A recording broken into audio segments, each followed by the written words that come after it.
नमस्कार विद्यार्थी मित्रांनो, मी रोहित जाधव पुन्हा एकदा तुमच्या सगळ्यांचं स्वागत करतोय. तर गट ब आणि क साठीचे महत्त्वपूर्ण गणित आणि बुद्धिमत्ताचे प्रश्न आपण तुमच्याकडून करून घेतोय. तुम्हाला हे लेक्चर्स आवडत असतील तर कमेंटमध्ये नक्की सांगा. तुम्हाला कोणता टॉपिक हवा आहे ते पण सांगा, मग त्या टॉपिकचे प्रश्न पण मी घेऊन येणार आहे. तर आपण ॲव्हरेजचे प्रश्न कंटिन्यू करतोय. तर पहिला प्रश्न या ठिकाणी दिसतोय, ए आणि बी चे सरासरी मासिक उत्पन्न 14,000 आहे. ए आणि बी चे सरासरी मासिक उत्पन्न 14,000 आहे. तर मग हे जर आपण सॉल्व्ह केलं तर आपल्याला ए आणि बी चं टोटल उत्पन्न मिळालं 28,000. त्यानंतर दिलेले बी आणि सी 15,600. मग बी आणि सी 15,600. मग 15,600 मग याला जर मल्टिप्लाय बाय 2 केलं तर तुम्हाला 15चं डबल 30 आणि हे वरचे मग 31,200 आलं. त्यानंतर पुढे दिलेले ए सी, ए आणि सी चं उत्पन्न दिलेलं आहे 14,400. डबल जर केलं तर ए अधिक सी हे येईल 28,800. मग आता यांची जर आपण बेरीज केली तर आपल्याला दिसते ए 2 वेळा आलेला आहे तर 2a, त्यानंतर बी 2 वेळा आलेला आहे तर मग येईल 2b, आणि त्यानंतर सी 2 वेळा आलेला आहे आपल्याला दिसते, त्यानंतर 2c. आणि यांची पूर्ण बेरीज जर आपण केली तर 0 जसा जसा 0 जसा जसा 8 आणि 2 10चे 0 हातचाला 1, 8 8 16 17 18चा 8 हातचाला 1, 3 3 6 आणि 2. या ठिकाणी आलेले आहेत 88,000. मग यातनं 2 जर कॉमन काढले तर आपल्याला मिळेल ए प्लस बी प्लस सी बरोबर 88,000. मग यातनं 2 याला कट मारा, मग आपल्याला मिळेल ए प्लस बी प्लस सी बरोबर 44,000. मग आता आपल्याला काय विचारलेले, सीचे मासिक उत्पन्न शोधा.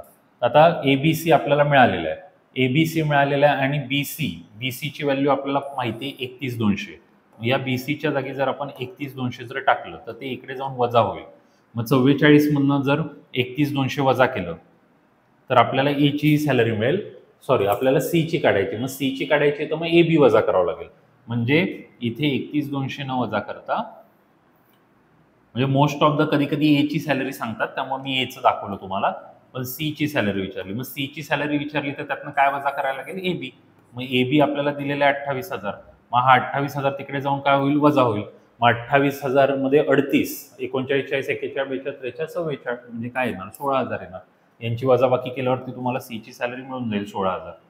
तर ही एक पद्धत आहे, तुम्हाला सगळ्या पुस्तकांमध्ये ही पद्धत मिळेल की अशा प्रकारे हे करायचे. मग याच्यामध्ये काही शॉर्टकट करता येईल का, तर याच्यामध्ये शॉर्टकट काय करता येईल तर मी आता एक तुम्हाला सांगतो की आपण हे जर नाही केलं, डायरेक्ट यांची बेरीज जर केली. आता जसं की बघा, मी जर तोंडी करायचा प्रयत्न करतो, 15,600 मध्ये हे जर 400 दिले तर हे होईल 16,000. 16 मध्ये 10 26 आणि 4 30, 30 10 40 आणि हे आले 44. म्हणजे डायरेक्ट मला यातनं काय मिळणार, हा आकडा मिळाला 44, आणि हा आकडा मिळाला म्हणजे 44,000 मला मिळाले. आणि त्यातनं मला आता त्यांनी विचारले सी काढा, तर मी ए बीचं डबल करेल.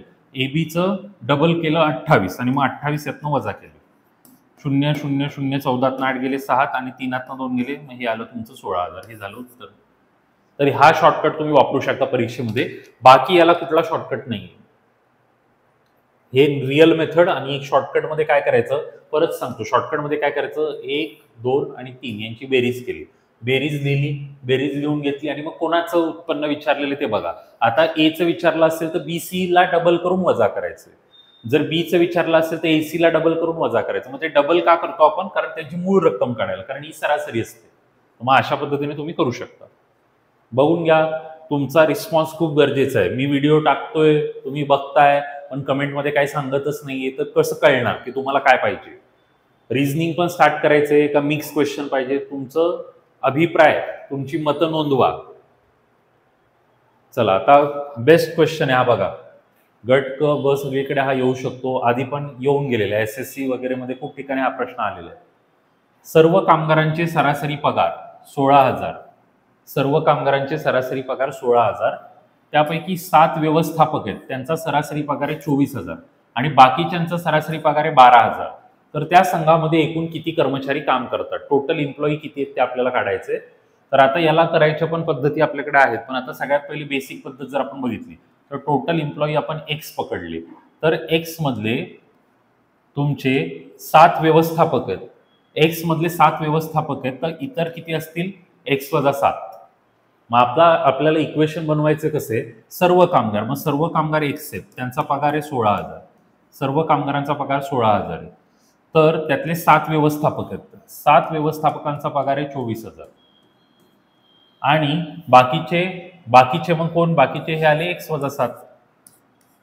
मग बाकीचे x-7 आहे, मग हे बाकीचे x-7 आहे, त्यांचा पगार आहे 12,000. मग याला गुणिले होईल 12,000.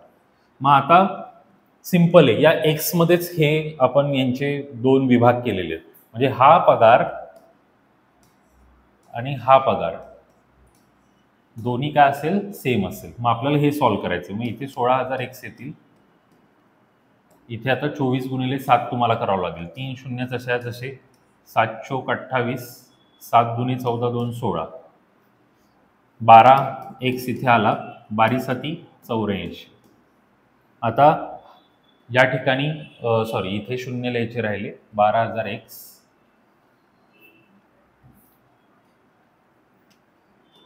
12,000 एक्स आणि 12 7 84.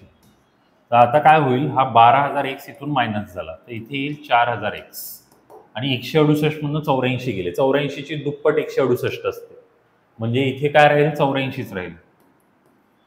मग आता हे 1 2 3 3 शून्य कट आणि 4ने 84ला भाग दिला, तर एक्सचं उत्तर काय तर 21.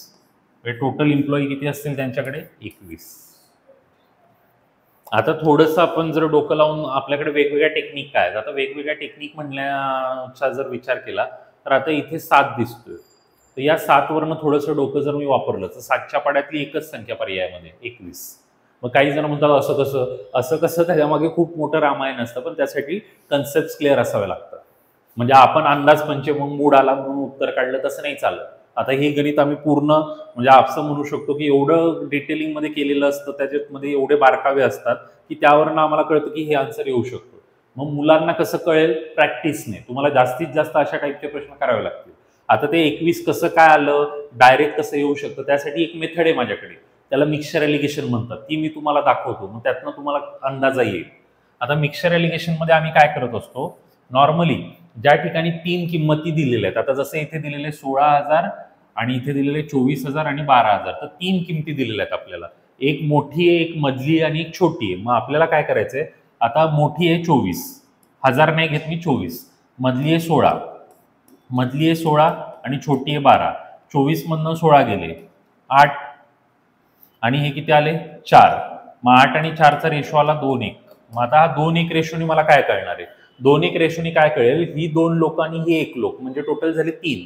मग 7 त्रिक 21, उत्तर 21. म्हणजे हे कसं असतं की 1 ची व्हॅल्यू तुमची 7 आली, मग 2 ची व्हॅल्यू काय असेल 14. मग 7 आणि 14 जर मिळवले तर किती येणार आहेत, 21. म्हणजे टोटल एम्प्लॉई त्या ठिकाणी किती असतील, 21. तर ही एक पद्धत आहे. आता आपण पर्यायावरनं करू. आता समजा माझा पर्याय 21 आहे, तर मी 100 जागी 21 टाकली, तर मला सगळ्यात पहिले काय करावं लागेल, 21 गुणिले 16. तर मी 21 गुणिले 16 करतो. 16 1 16, 16 दुने 32 आणि 1 33, म्हणजे एवढा पगार झाला पाहिजे सगळ्यांचा. आता 7 जणांचा पगार ऑलरेडी मला दिलाय 24. मग 7 आणि 24चा गुणाकार केल्यावर काय येतो, आपण केलेला आहे 168. आता इथे x-7, आता x जर 21 असेल तर 21 वजा जर 7 केलं, 21 वजा 7 केलं 14 येईल. आता यांच्यासाठीचा पगार त्यांनी 12,000 ठेवलाय, मग 14 गुणिले 12 जर मी केलं, 12 चोक 48 आणि 12 1 12 आणि 4 16, 168 आणि 168 आले. 168 168ची जर बेरीज आपण केली, 168 168, 8 8 16, हे 13 आणि हे 336, इथे पण 336 हे झालं टॅली, 21 उत्तर बरोबर आहे. एक प्रश्न 3-4 मेथडने, याच्या व्यतिरिक्त मेथडच नाही जगात. जगात हा शब्द आहे, भारत महाराष्ट्र असं काय नाही जगात, कारण दुसरी मेथडच नाही करू शकत. पूर्ण त्या गणिताला तोडलं आपण, याच्या व्यतिरिक्त काहीच करता येणार नाही या गणितामध्ये. पूर्ण ट्रेडिशनली, मिक्सचर एलिगेशननी, पर्यायाने, सगळ्या पद्धतीने झालं. अजून काय करणार या एका क्वेश्चनमध्ये. मग हे कोण करू शकतं, ज्यांनी त्या गणिताला पूर्ण डिटेलिंगमध्ये अभ्यासले. नुसतं वरवर कुठलं तरी बघून आला, पाठ केलं, अशाला हे नाही जमत. आणि काहींचं म्हणणं आहे की मग परीक्षेत कुठली करू, तुम्हाला कुठली वाटते सोपी ती करा, जी तुम्हाला कमी वेळामध्ये मार्क मिळवून देते ती करा. परीक्षेमध्ये तुम्हाला आता माझं लेक्चर आठवलं आणि कळलं की बाबा सरांनी असं सांगितलेलं, तुम्ही केलं, तुम्हाला कमी वेळामध्ये मार्क मिळत असेल तर चांगली गोष्ट आहे. तुम्हाला डिसाईड करायचं तुम्हाला काय करायचंय, आणि हे सगळं असं डिटेलिंगमध्ये शिकायचंय तर मग बॅच जॉईन करण्याचा पर्याय तुमच्या समोर ओपन आहे, तुम्ही बॅच जॉईन करू शकता. चला आता पुढे, 3 संख्यांची सरासरी 77 आहे. पहिली संख्या दुसऱ्याच्या दुप्पट आणि दुसरा क्रमांक तिसऱ्याच्या दुप्पट. आता असं जेव्हा असतं तेव्हा डायरेक्ट लिहून घ्यायचं फर्स्ट, सेकंड, थर्ड. आता मागून जायचं बघा, पहिली संख्या दुसऱ्याच्या दुप्पट आणि दुसरा तिसऱ्याच्या दुप्पट, दुसरा तिसऱ्याच्या दुप्पट, मग तिसरा x घेतला, दुसरा तिसऱ्याच्या दुप्पट आहे, तिसऱ्याच्या दुप्पट आहे, मग हा झाला 2x.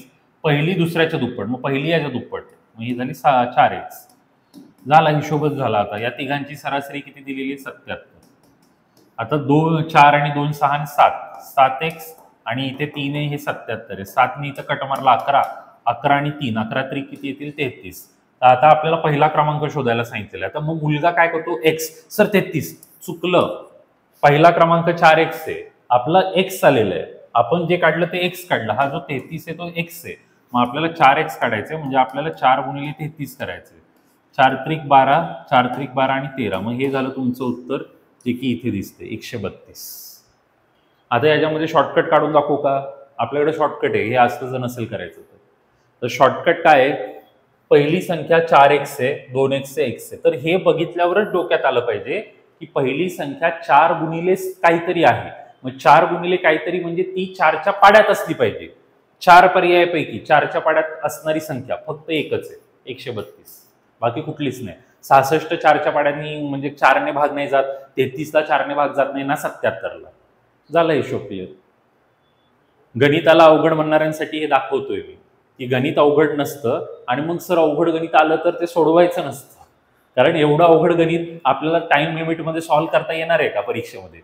मग परीक्षेमध्ये शिक्षक म्हणूनच असे काही गणितं टाकतो की जी खूप लेंदी असतात, आपल्याला ती सोडवायची नाहीये, सोडायची आहेत. मग काय सोडवायचं आणि काय सोडायचं हे पण कळलं पाहिजे, तेव्हाच पेपर टाइम लिमिटमध्ये संपतो, नाहीतर मग आपल्याला वेळ पुरत नाही आणि मग एखाद्या प्रश्नामध्ये आपण अडकून पडतो आणि आपला सगळा वेळ निघून जातो. तर तसं नसेल आपल्या बाबतीत व्हावं असं वाटत असेल ना, तर मग तुम्हाला आपण ते व्हिडिओ पण बनवलाय त्यासाठी की 60 मिनिटांमध्ये कसे 100 प्रश्न करायचे त्याबद्दलचा, तो पण बघून घ्या. आता याच टाईपमध्ये पुढे पण क्वेश्चन दिलेला आहे बघा, 3 संख्यांपैकी दुसरा क्रमांक पहिल्याच्या दुप्पट तिसऱ्याच्या तिप्पट. तर सेम क्वेश्चन आहे, तर हा क्वेश्चन तुमच्यासाठी ठेवतो मी. बघा, हा क्वेश्चन तुमच्यासाठी ठेवलेला आहे. मागच्या क्वेश्चनला ॲज इट इज बघून हा क्वेश्चन सॉल्व्ह करायचा आणि याचं कमेंटमध्ये मला आन्सर पाहिजे. 3 संख्यांपैकी दुसरा पहिल्याच्या दुप्पट आणि तिसऱ्याच्या तिप्पट, तर 3ची सरासरी 44, तर सर्वात मोठी संख्या शोधा. तर तुम्हाला खरंच गणित बुद्धिमत्ता आवडते, तुम्हाला ट्राय करायचा आहे हा क्वेश्चन आणि कमेंटमध्ये मला याचं उत्तर सांगायचं. चला आता पुढच्या गणिताकडे वळू. 25 निरीक्षणांची सरासरी 13 आहे. नंतर असे आढळून आले की एक निरीक्षण 73 चुकीच्या पद्धतीने 48 म्हणून प्रविष्ट केले गेले, तर नवीन सरासरी शोधा. आता शॉर्टकट, लॉंग कट दोन्ही मेथड आहेत. आता नॉर्मल मेथडने जर करायचं झालं तर आपला जो फॉर्म्युला असतो, सरासरी बरोबर सरासरी बरोबर बेरीज आणि संख्या, असा कन्सेप्ट आहे. तर मग आता सरासरी आपल्याला दिलेली काय? 13 आहे. बेरीज आपल्याला माहिती नाहीये आणि संख्या आपल्याला दिलेली आहेत. किती संख्यांची सरासरी 25 आहे? 13 सरासरी किती संख्यांची? 25, म्हणजे इथे येईल 25. मग 25 याला जर गुणायला गेलं, 25 त्रिक 75, 25 एके 25 आणि 7, मग हे आलं 325, तर ही आली बेरीज. पण आपल्याकडे बेरजेमध्ये चूक झालेली. आपल्याकडे बेरजेमध्ये काय चूक झालेली की चुकून 73 चुकीच्या पद्धतीने 48 म्हणून लिहिले गेले. 73 चुकीच्या पद्धतीने 48 म्हणून प्रविष्ट केले गेले, म्हणजे रियालिटीमध्ये 73 होते पण चुकून ते 48 लिहिले गेले. म्हणजे 13तनं 8 गेले 5 आणि मग 6तनं 4 गेले 2. तर आपल्याकडे म्हणजे कसं झालं, या ठिकाणी वरती इंग्लिशमध्ये पण बघा, तुम्हाला ते प्रविष्ट समजत नसेल तर इथे लिहिलेले बघा. It was later found that an observation 73 was wrongly entered as 48. म्हणजे चुकून 73च्या ऐवजी 48 लिहिले गेले, म्हणजे आपल्याकडून 25ची चूक झाली. म्हणजे बेरीज 325 नाहीये, तर बेरीज किती आहे? 350. मग ही 350 बेरीज कितीची आहे? 25ची. मग याच फॉर्म्युलानुसार जर आपण बघितलं, बेरीज 350 आणि संख्या 25, मग 25ने इकडे भाग दिला, 25 एके 25, 10 राहिले, 25 + 100, मग सरासरी किती झाली? 14. मग आपली सरासरी 14 असली पाहिजे. मग आता हे एवढं आपण लॉंग टर्म एवढं सगळं मोठं मेथड करत बसण्यापेक्षा सिंपल काय हे बघायचं. 73-48 लिहिले गेले म्हणजे कितीची चूक झाली? 25ची. 25ची चूक कितीमध्ये झाली? 25 निरीक्षणांमध्ये. 25ची चूक 25 निरीक्षणांमध्ये म्हणजे ॲव्हरेज चूक कितीची झाली? 1ची. म्हणजे आपलं ॲव्हरेज 13 होतं तर त्यामध्ये 1 वाढला पाहिजे आणि नवीन ॲव्हरेज किती आलं पाहिजे? 14. तर मग हे अशा पद्धतीने आपल्याला करायचं. हे एवढं सगळं करण्याऐवजी डायरेक्ट आपण असं करू शकतो. सिंपल आहे. 25ची चुकी 25 मध्ये म्हणजे सरासरी 1ची चुकी म्हणजे सरासरीमध्ये 1ची चूक झाली मग सरासरी 13 नाहीये तर सरासरी काय पाहिजे? 14 पाहिजे. बघून घ्या. असंच आता याच टाईपमध्ये थोडा एक ऍडव्हान्स क्वेश्चन घेतोय मी. बघा आता याच्यामध्ये काय केलं, याच्यामध्ये एकाऐवजी 2 घेऊन आलेलो आहे मी. बघा लक्ष द्या. 14 विद्यार्थ्यांच्या गुणांची सरासरी 71 अशी काढण्यात आली, परंतु नंतर असे आढळून आले की एका विद्यार्थ्याचे गुण 56 ऐवजी 42 आणि दुसऱ्याचे 32 ऐवजी 74 असे चुकीचे टाकले गेले. तर योग्य सरासरी शोधा. तर इथे 2 चुका झाल्या. मागच्या गणितामध्ये 1 चूक झाली. तर आपण जर बघितलं 14 विद्यार्थ्यांची सरासरी 71 आहे. आता बघा कसं आहे, एका विद्यार्थ्याचे गुण 56 ऐवजी 42, 56 ऐवजी बिचाराला 42 मार्क लिहिलेत म्हणजे इथे आलं 4 आणि इथे म्हणजे 14 मार्क आपल्याकडनं काय केले? कमी लिहिले गेले. म्हणजे आपल्याला 14 मार्क काय करावे लागतील? त्याचे वाढवावे लागतील. म्हणजे आपल्याला 14 मार्क त्याचे वाढवायचे कारण आपल्याकडनं कमी लिहिले गेले. आता पुढे दिलेले दुसऱ्याचे 32 ऐवजी 74 म्हणजे दुसऱ्याला लॉटरी लागली. 32 मार्क आहे, फेल होता, 35 पण नाही तरी त्याला 74 मिळाले. 32च्या ऐवजी 74 लिहिले. 32च्या ऐवजी 74 लिहिले म्हणजे 42 मार्क आपल्याकडनं जास्तचे लिहिले गेले. 42 मार्क आपल्याकडनं जास्तचे लिहिले गेले म्हणजे 42 आपल्याला आता काय करावं लागतील? कमी करावे लागतील. तर 42 कमी करावे लागतील. मला 14 वाढवायचे आणि 42 कमी करायचे. मग 14 वाढवायचे 42 कमी करायचे म्हणजे जर आपण यांची वजाबाकी केली तर यांची वजाबाकी येईल 28 म्हणजे मला फायनली 28 कमी करावे लागतील. 14 वाढवायचे आणि 42 कमी करायचे याचाच अर्थ काय असतो? डायरेक्ट 28 कमी करणे. मग आता मी जर 28 कमी करायचं ठरवलं तर 28 कमी केले तर कितीमध्ये 28 कमी करायचे? 14 मध्ये. मग 14 मध्ये जर 28 कमी करायचे तर सरासरीची कमी कितीची होईल? 2ची. मग 71 मधनं सरासरी 2 ने कमी होईल आणि मग नवीन सरासरी किती येईल? 69. मागच्या क्वेश्चनचा रेफरन्स घेऊन जरा समजून घेतलं तर पटकन येईल. मला माहिती आहे काही जण घाबरले असतील, मग आपण त्यांच्यासाठी लहान मुलांची मेथड करून घेऊ. टेन्शन नाही, आपल्याकडे सगळ्या मेथड असतात आपल्याकडे. तर हे तुम्हाला कळलं नसेल तर आपल्याकडे आहे मेथड. ज्यांना कळले बघून घ्या. लिहायला जागा नाही मला त्यामुळे मी नाही तर चला इथे लिहितो. आता लहान मुलांची मेथड काय आहे? 14 विद्यार्थ्यांची सरासरी 71 मग ते आपलं नेहमीचा फॉर्म्युला लिहा. सरासरी बरोबर बेरीज आणि ते संख्या. लहान मुलांची म्हणजे शाळेत जे जातात, कारण शाळेमध्ये असं शिकवतात शाळेची पद्धत. आता सरासरी किती दिलेली? 71. बेरीज आपल्याला माहित नाही. संख्या किती आहेत आपल्याकडे? 14. मग आता 14 ने आपल्याला गुणावं लागेल. मग आपण जर याला गुणलं 14 एके 14, 14 साती 98 असं मग आपल्याला हे पाडेपाठ पाहिजेत. 14 पंची 70, 14 7 84, 14 साती 98 आणि 1 99. मग ही झाली आपली बेरीज 994. आता झाला काय प्रॉब्लेम? एका विद्यार्थ्याचे गुण 56 ऐवजी 42 लिहिले गेले. 56 ऐवजी 42 लिहिले गेले म्हणजे 14 मार्क आपल्याकडनं कमी लिहिले गेलेले. म्हणजे आपल्याला त्याच्यामध्ये काय करावं लागेल? 14 मार्क वाढवावे लागतील. तर मला 14 मार्क वाढवावे लागतील कारण मी कमी लिहिलं. मागच्या गणितात पण होतं तसं. आता दुसरं, या मुलाला 32च मार्क आहेत आणि त्याच्याऐवजी मी 74 लिहिलेले. म्हणजे त्याला मार्क 32 आहेत, माझ्याकडनं 74 लिहिले गेलेले. म्हणजे मला माझ्याकडनं त्याचे 42 मार्क जास्त लिहिले गेले. तर मला ते 42 काय करावं लागतील? वजा करावं लागतील. मग आता आपण असं करू, 4 आणि 4 हे झाले 8, 9 आणि 1 10 आणि हे 1 तर हे एवढे झाले. आता यातनं 42 मला काय करायला लागतील? वजा करायला लागतील. 8तनं 2 गेले 6, 10तनं 4 गेल्यावर 6 होतात, इथे 9 होतोय.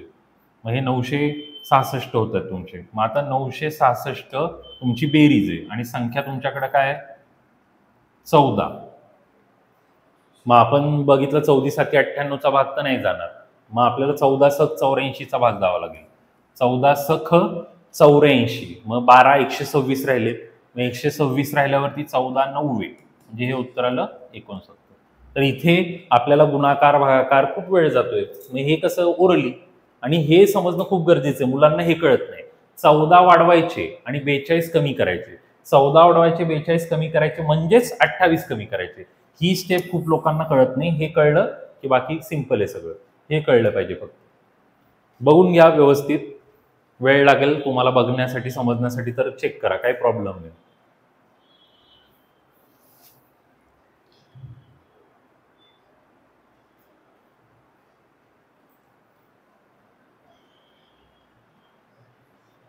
चला आता पुढच्या क्वेश्चनकडे जाऊयात. एका क्रिकेटपटूला त्याच्या 64 डावांसाठी ठराविक धावांची सरासरी होती. त्याच्या 65व्या डावात तो कुठल्याही धावसंख्येशिवाय बाद झाला, यामुळे त्याची सरासरी 2 धावांनी कमी झाली. तर त्याची धावांची नवीन सरासरी शोधा. फेमस क्वेश्चन, ग्रुप सी ला तर हमखास येण्याची शक्यता आहे. बघा, एका क्रिकेटपटूला 64 डावांसाठी, आता क्रिकेटपटूची जी सरासरी असते ती कशी ठरते? आपण क्रिकेट बघत असाल तर तुम्हाला माहिती असेल, ॲव्हरेज बरोबर रन्स आणि मॅचेस ही कन्सेप्ट असते.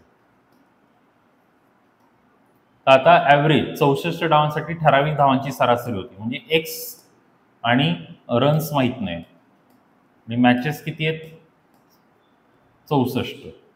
जर हे आपण बघितलं तर मग रन्स त्याचे होतील 64x.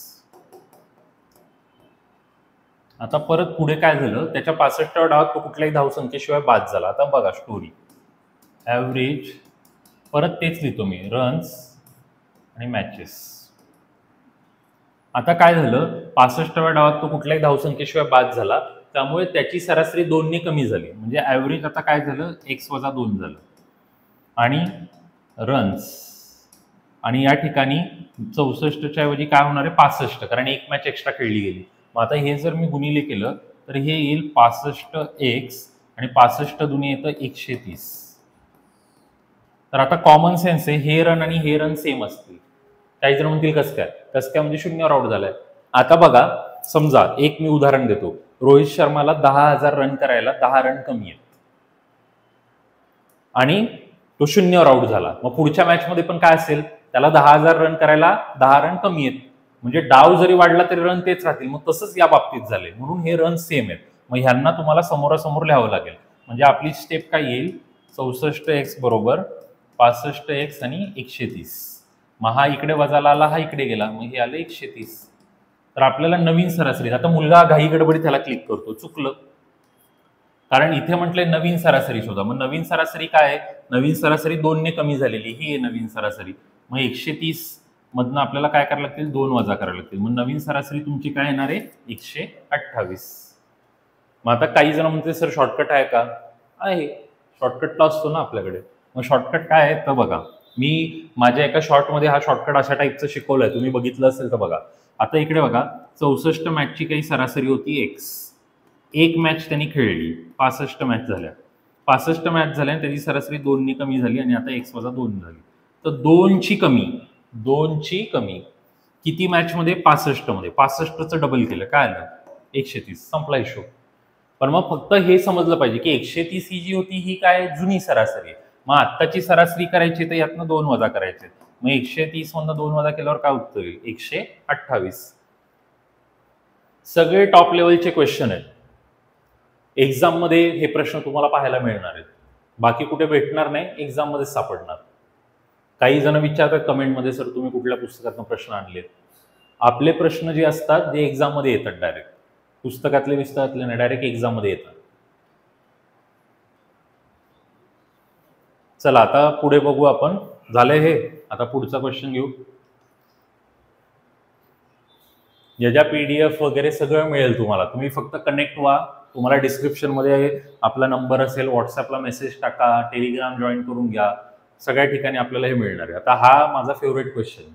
का माझा फेवरेट? कारण 4 एक्झाम मध्ये आलेला आहे, बँकिंग, SSC, रेल्वे, आणि अजून एकदा हा क्वेश्चन आपल्याला राज्यसेवेच्या, मला वाटतं 2013च्या परीक्षेत आलेला आहे. 12 का 13 इयर मला एक्झॅक्ट आठवत नाही, तुम्ही बघा तुम्हाला सापडेल, राज्यसेवेला पण येऊन गेलं.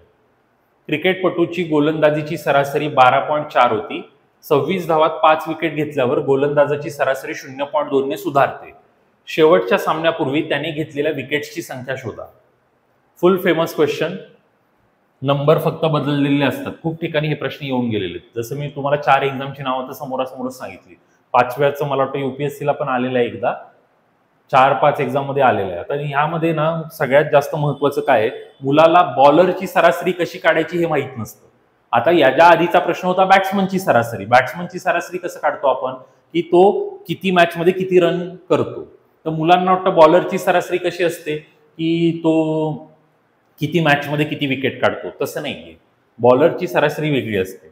बॉलरचं ॲव्हरेज जर आपल्याला काढायचं असेल, बॉलरचं ॲव्हरेज जर आपल्याला काढायचं असेल तर बॉलरच्या ॲव्हरेजमध्ये आपल्याला घ्यावं लागतं त्याने किती रन कन्सिड केले. किती रन कन्सिड केले म्हणजे किती रन दिले, रन्स कन्सिडेड, कन्सिडेड आणि विकेट्स टेकन. म्हणजे आता आपल्याला माहिती असेल, आपण स्पेल बघतो तर असंच देतात, 25 रन देऊन 3 विकेट. तर ते घ्यावं लागतं की किती रन दिलेत आणि किती विकेट. किती मॅच खेळल्या त्याचा इथं संबंध नसतो, हे लक्षात घ्या. तर आपल्याला पहिलं काय म्हटले, क्रिकेटपटूची गोलंदाजीची सरासरी 12.4, मग 12.4 दिलेले. रन्स कन्सिडरेट माहित नाही, मग तिथे आपण एक्स पकडू. विकेट्स आपल्याला काय म्हटलेले, 26 धावात 5 विकेट घेतल्यानंतर गोलंदाजीची सरासरी सुधारते. तर विकेट्स पण माहित नाही येत आपल्याला. तर आपण असं करू, रन्सला एक्स न म्हणता विकेट्सला एक्स मानू. रन्स तसंच ठेवूयात आपण आणि विकेट्सला एक्स मानू. मग हे एक्स इकडे जातील, मग रन्स आपल्याला मिळतील 12.4x. तर हे मिळाले मला रन्स 12.4x, हे माझे रन्स आहेत 12.4x. आता त्यांनी जी स्टोरी सांगितली तीच, की बाबा अजून एक मॅच खेळली त्यांनी, एक मॅच एक्स्ट्रा झाली आणि मग त्या मॅचमध्ये त्यांनी 26 रन दिले आणि 5 विकेट घेतल्या. मग आता याच फॉर्म्युल्यानुसार आता हे जे आहे गोलंदाजाची सरासरी 0.2 सुधारते. तर इथे मुलगा घाबरलाय परीक्षेत, सुधारते. आता इथे वरती बा काय म्हटलेले, ही improves his bowling average by 0.2. तर मुलगा काय म्हणतो, आता इथे लिहिताना मग ॲव्हरेज काय लिहायचं, 12.4 मध्ये 0.2 सुधारली, मग किती येईल. इथे मुलगा घाबरला, मुलांनी लिहिले 12.6, कारण त्यांना वाटते सुधारली म्हणजे वाढली. 12.4 मध्ये 2 वाढले आणि 12.6 झाली, सुधारली. सुधारली म्हणजे कमी झाली. कसं काय, त्यासाठी क्रिकेट माहित पाहिजे. म्हणजे सुधारली म्हणजे काय, की तो कमी रन देऊन विकेट घ्यायला लागला म्हणजे चांगला बॉलर झाला. चांगला बॉलर आपण कोणाला म्हणतो, जो कमी रन देऊन जास्त विकेट घेतो. बॉलरच्या बाबतीत कसं असतं, ज्या बॉलरचं ॲव्हरेज कमी तो चांगला बॉलर. म्हणजे आता बुमराची ॲव्हरेज 18 आहे, म्हणजे तो 18 रन देऊन विकेट घेतो. पण तेच जर अश्विनची ॲव्हरेज 35 आहे, मग 35 रन देऊन तो विकेट घेतो. मग कोण भारी, बुमरा, कारण तो कमी रन देऊन विकेट घेतोय. बॅट्समन मध्ये उलट आहे. बॅट्समन मध्ये जर मी म्हटलं की समजा कुठलंही एखादं नाव घेतलं, चला श्रेयस अय्यर. श्रेयस अय्यरचा ॲव्हरेज 60 आहे, म्हणजे याचा अर्थ तो मॅच मध्ये 60 रन करतो म्हणजे भारी आहे. आणि मग एखाद्या कुठल्या तरी बॅट्समनचं नाव घेतलं, समजा तिलक वर्मा, त्याचा ॲव्हरेज 30 आहे. मग 30 ॲव्हरेज वाला भारी का 60 वाला, तर बॅट्समन मध्ये 60 वाला भारी. पण बॉलर मध्ये 30 वाला भारी का 60 वाला, बॉलर मध्ये 30 वाला भारी. कारण बॉलर कमी रन देऊन विकेट घेतोय म्हणजे चांगला आहे. मग इथे मुलगा फसला, त्यांनी इम्प्रूव्हचा अर्थ समजून घेतला. मग 12.4 मध्ये जर आपण 0.2 या ठिकाणी 12.4 आहे, तर 0.2 त्यातनं वजा होतील आणि मग 12.2 येणार, हे आलं. आणि आता रन्स कन्सिडर्ड. आता रन्स किती दिलेले त्यांनी आधी, 12.4x. तर हे त्यांनी आधी दिलेले रन. आता त्यामध्ये किती रन वाढले, 26 रन वाढले. त्यांनी आधी घेतलेल्या एक्स विकेट, त्याच्यामध्ये आता किती विकेट वाढल्या, 5. आता हा तिरकस गुणाकार 12.2x आणि हा होईल 5 दुने 10. मी डायरेक्टच गुणाकार करतो, 5 दुने 10, 5 दुने 10, 1 11, 5 1 5 6, हे 61 झाले. आणि हे 12.4x आणि हे झाले 26. आता हा इकडे वजाला गेला, हा इकडे वजाला गेला. आता 61 मधनं 26 गेले, 36, 46, 56, 57, 58, 59, 60, 61, 35. मी तुम्हाला असं डायरेक्ट करून दाखवलं. त्या हातचा आला गेला तसलं करण्यापेक्षा डायरेक्ट. आता हे 12.4 मधनं हे गेल्यावरती काय राहणार आहे, साहजिकच 0.2, कारण 0.2च आहे त्यांचं वजाबाकी. मग आता पॉईंटचं काही नाही येत नाही, तर मग कसं करा, हे घ्या 35 आणि याला तुम्ही 2/10 घ्या, कारण 1 नंतर पॉईंट आहे, आणि याला एक्स द्या. मग हे 1 बे 1 बे, हे 2 पंचे 10, 5 इकडे गुणिले झाला, 5 5 25, 5 त्रिक 15 आणि 2 17. मग तुमचं या ठिकाणी उत्तर दिसतंय 175 विकेट्स, 175 विकेट्स. तर हे असे प्रश्न, आता हा प्रश्न एवढ्या परीक्षेत विचारण्यामागचं कारण काय असेल, कारण याला शॉर्टकट नाहीये, म्हणून हा खूप ठिकाणी विचारला गेलेला आहे. आणि मुलगा या ठिकाणी सुधारते म्हटलेले, त्या ठिकाणी तो मुलगा नेहमी अडकताना बघितलाय मी. त्याला सुधारते म्हटल्यानंतर नेमकं काय करायचं ते पटकन समजत नाही आणि तिथे तो अडकतो. बघून घ्या व्यवस्थित, समजून घेण्यासारखा प्रश्न आहे, नीट बघा.